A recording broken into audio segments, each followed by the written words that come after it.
Hey guys, it's Mia here and welcome back once again to another bookish video. Now, I am going to talk about Twilight.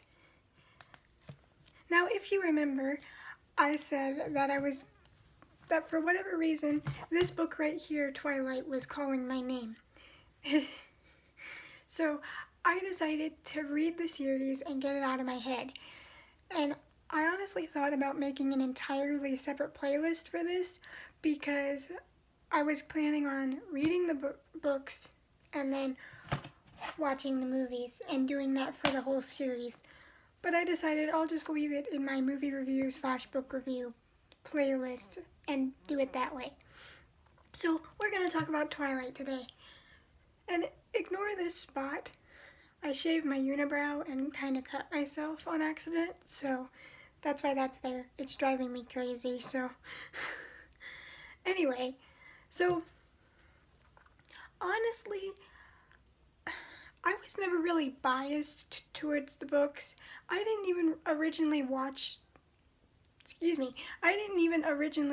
read the books until after a friend of mine kind of forced me to watch the movie.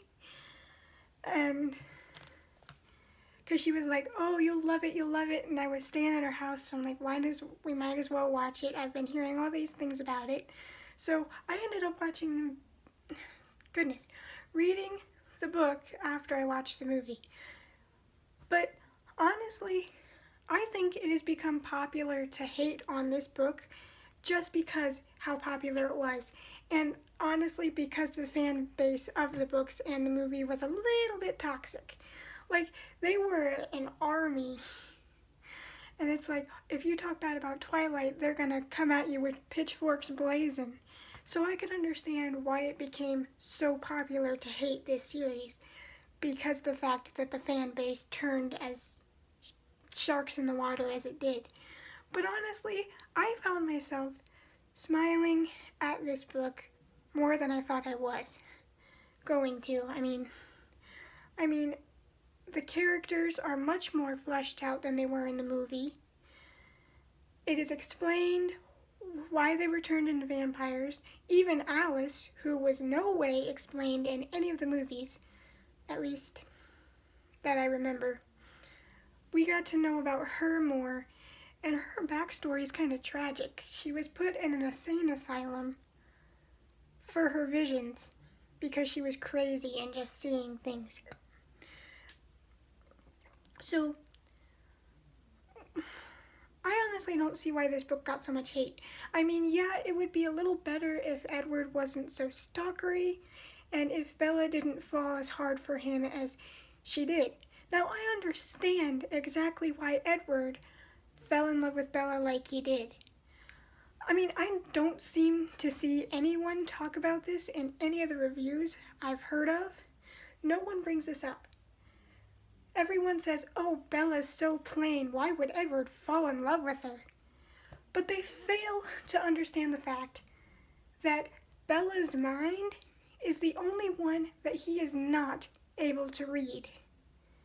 And would you want to be with people that you know every single thing they're going to say, do, or think before they say or do it?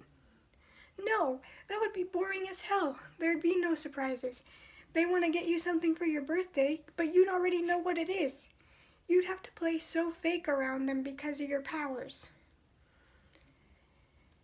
And because you already know more about the person than the person knows about themselves, the relationship would be pointless. There would be no reason to get to know them, no reason for small talk. And sometimes you might have to worry about answering their thoughts before they say the words out loud. But with Bella, he doesn't have to do that because he can't read her mind, which makes him intrigued by her. Like, oh, she's the first person in 100 and some years that I haven't been able to understand. I cannot hear her. This is such a relief, because when I'm with her, the noise stops. I mean, I couldn't imagine being able to read people's minds. You would never get a moment's peace. Ever. Like, you would have constant radio static going on in your head. Who wants that all the time? But with Bella, that goes away because he can't read her mind. And that's something no one brings up. They're always like, oh, she's so plain. He shouldn't love her. He's the most interesting person to him because he can't see everything she does coming. And that's why he's so intrigued. That's why he fell for her.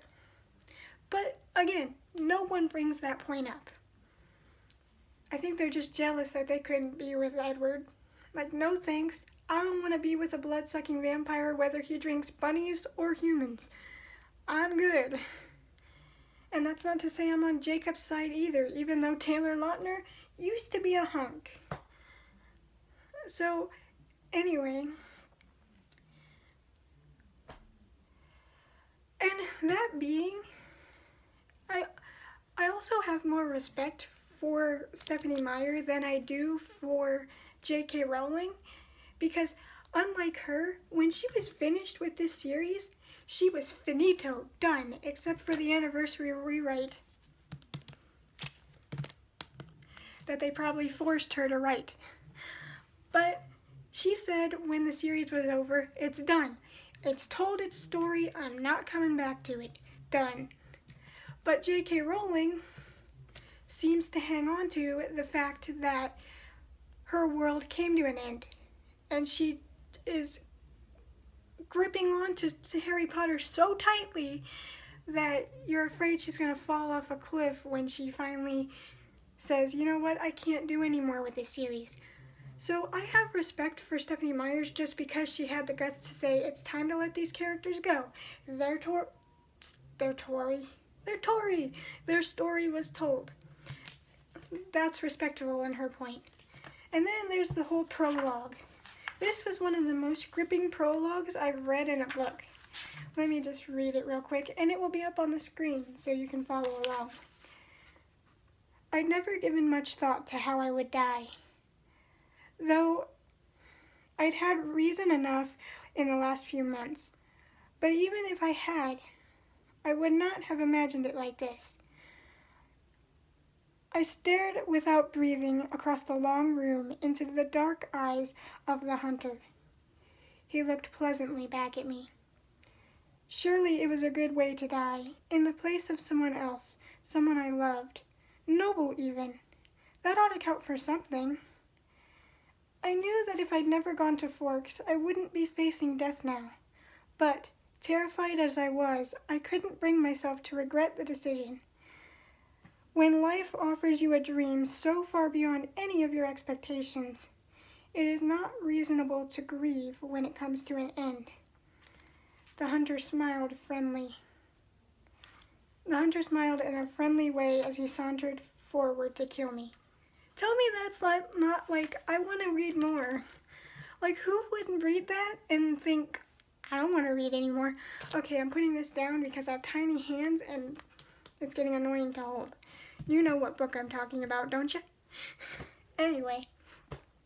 So yeah, from that gripping prologue, she grips you right from the start. It's like what some people do in their YouTube videos. They put a chunk of what you're going to see at the beginning to get you hooked. That's exactly... I about knocked it off my bookshelf. That's exactly what she did here in Twilight. She gave you that little snippet of the end without giving too much away, but you're like, I want to read more. And honestly, I think Edward was much more well done in the book. At least from the movie, from what I remember of it. It's been a few years since I've watched this. I mean, it's been 7 years since I've read Twilight. But it's been about 3 or 4 since I've watched it. And from what I remember, Edward in the movie was so closed off. And again, I understand why. But I'm like, why does she like him?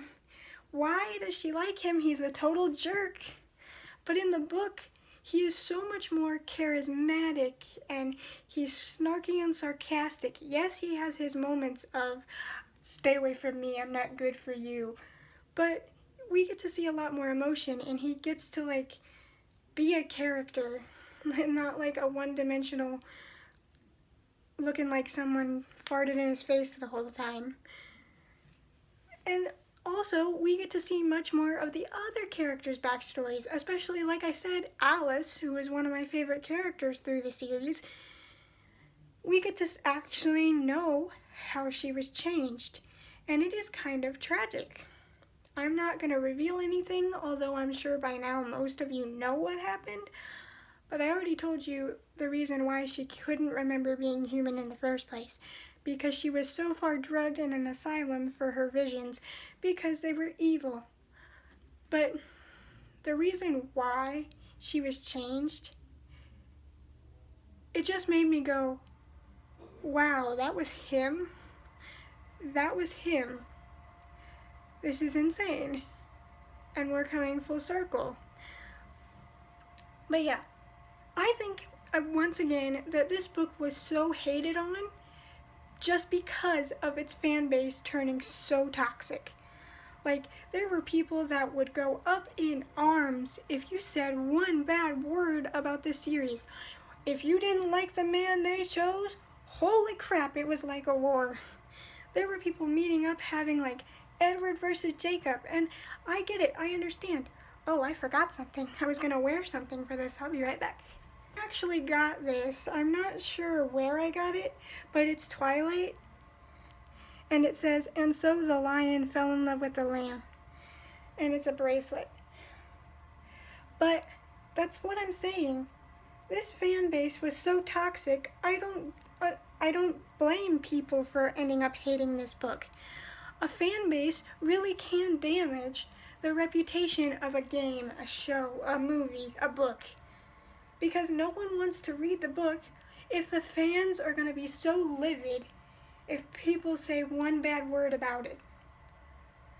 And like I said, I was never particularly biased towards the books. I watched the movie first, and that was only because I was forced into it. But I honestly don't understand the criticism it was given. Like, most people don't take into account that she's the only voice he can't read. And honestly though, I don't understand why Bella is so infatuated with Edward. I get he's like runway gorgeous.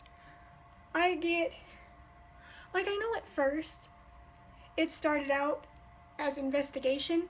Like, she's like, why does he hate me when he doesn't even know me? I just moved here. Why does he seem to hate me so? That's how it started out with her. She was intrigued like he was, but they were intrigued for different reasons. Him because she was the first human he can't read the mind of, and her because she's like, why does he seem to hate me when I literally just moved here?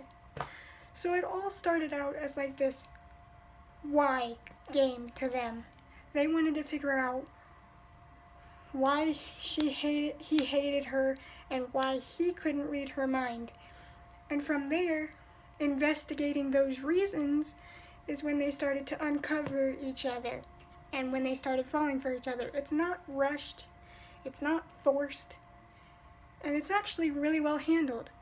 But no one seems to put those two things into account because it became popular to hate on the series because the fan base was so toxic.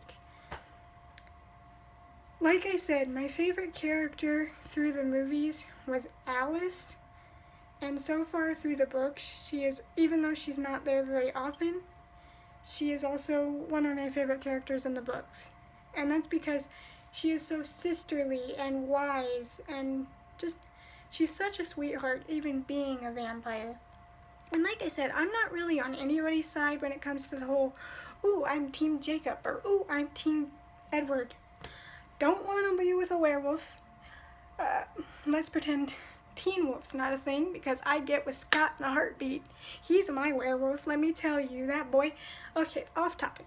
Anyway, I don't really want to get with Jacob, because broody little 16-year-old. And Edward is a vampire, and no thank you, I don't want that life. Okay, so that's my thoughts on Twilight, and I think it's getting undeserved hate just because of a terrible fandom. Do not hate the work because the fandom is bad. It's not the creator of the work's fault that their fan base turned unbelievably toxic. And I don't think it's fair of people to put hate on their work because of that. Now, like I said, I'm going to watch Twilight here in a bit. And we're going to see if I end up liking the movie as much as I liked the book. Because like I said, this book had me smiling at some of their interactions so often. And I'm also going to start this either right after Twilight I finish watching it, or tomorrow. Depends on how I'm feeling. But I plan on watching Twilight right after I finish this. That'll be up Friday. And then I'll get this done whenever I watch this. Alright, hope to see you next time. And do you still like Twilight? If you disagree with my opinion on it being a good book, that's fine. We all have our preferences. I'm not going to hate you or get out my pitchforks just for you not liking it. It's up to you. Alright, hope to see you next time. Bye, guys.